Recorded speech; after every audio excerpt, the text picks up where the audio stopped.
Assalamualaikum, selamat pagi Mbak. Perkenalkan, saya perawat Rizky Anji yang biasa dipanggil perawat Rizky. Di sini saya akan bertugas di pagi hari ini dari jam 7 pagi sampai jam 2 siang nanti. Di sini saya akan merawat Mbak selama saya bertugas di sini. Kalau boleh tahu, Mbak namanya siapa dan biasanya dipanggil siapa? Nama saya Puspita, saya senang dipanggil Mbak Ita. Baik Mbak Ita, bagaimana perasaan Mbak Ita hari ini? Apakah ada keluhan yang Mbak rasakan di hari ini? Saya merasa ada yang ngejar-ngejar saya akan dibunuh. Saya takut, Mbak. Baiklah. Saya sering mendengar suara yang memanggil-manggil nama saya. Baiklah Mbak Ita, bagaimana kalau kita berbincang-bincang tentang suara yang mengganggu Mbak Ita dan perasaan Mbak Ita jika ada yang mengejar dan ingin membunuh Mbak Ita? Apakah Mbak bersedia? Boleh? Baik, Mbak Ita mau berapa lama dan di mana?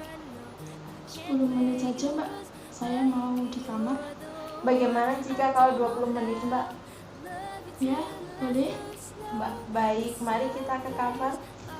Apakah Mbak Ita merasakan ada yang mengejar-ngejar serta ingin membunuh Mbak Ita dan mendengar suara tersebut tanpa ada wujud? Iya, Mbak, suara itu muncul. Terus lama-kelamaan suara itu mendekat.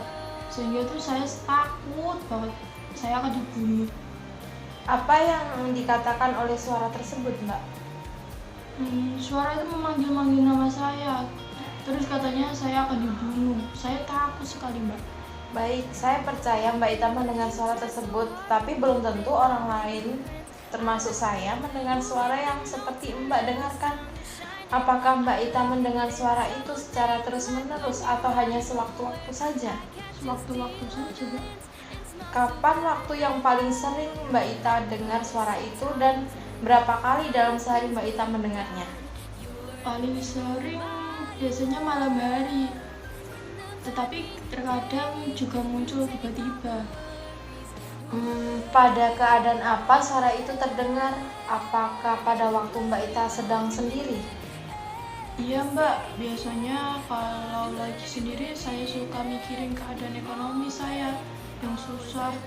Terus ditambah sekarang saya pengangguran karena di PHK. Saya suka stres kalau mikirin itu, Mbak. Terus tiba-tiba ada suara itu muncul. Oh, apa yang Mbak Ita rasakan atau bagaimana perasaan Mbak Ita ketika mendengar suara itu? Saya merinding, Mbak. Saya takut sekali dan merasa tertekan. Kemudian, apa yang Mbak Ita lakukan? Ketika suara itu muncul, saya berteriak kepada suara itu dan lari, Mbak. Saya takut akan dibunuh. Apakah dengan cara itu suara-suaranya bisa hilang? Tidak, Mbak. Suara itu malah semakin terdengar jelas dan mengikuti saya. Saya benar-benar takut. Baik, apakah yang Mbak alami itu namanya halusinasi? Bagaimana kalau sekarang kita belajar cara-cara untuk mencegah suara-suara itu muncul? Dan apa Mbak Ita bersedia? Baik, Mbak. Tapi bagaimana caranya? Nah, caranya itu ada 4 cara untuk mengontrol halusinasi, yaitu menghardik, meminum obat, dan bercakap-cakap dengan orang lain, dan melakukan aktivitas. Bagaimana kalau kita melatih cara yang pertama dulu, yaitu menghardik? Apakah Mbak Ita bersedia? Ya, bersedia. Baik Mbak Ita, kita mulai sekarang saja ya. Saya akan mempraktekkan terlebih dahulu, kemudian Mbak Ita mempraktekannya kembali apa yang telah saya lakukan. Begini, jika suara itu muncul, katakan dengan jelas, pergi, saya tidak mau dengar, kamu suara palsu, sambil menutup kedua telinga Mbak Ita. Lakukan terus hal itu sampai suaranya hilang. Seperti itu ya Mbak. Coba sekarang Mbak Ita ulangi seperti yang saya lakukan tadi. Baik, Mbak. Pergi, saya tidak mau mendengar kamu suara palsu. Baik sekali Mbak Ita, coba lakukan sekali lagi boleh? Pergi, saya tidak mau mendengar kamu suara palsu. Wah, bagus sekali Mbak Ita. Mbak Ita sudah bisa melakukannya ya. Bagaimana perasaan Mbak Ita setelah kita bercakap-cakap? Sekarang saya lebih lega dan lebih tenang, Mbak. Syukurlah Mbak. Apakah Mbak Ita masih ingat perbincangan kita mengenai permasalahan yang Mbak Ita rasakan dan cara mengatasinya?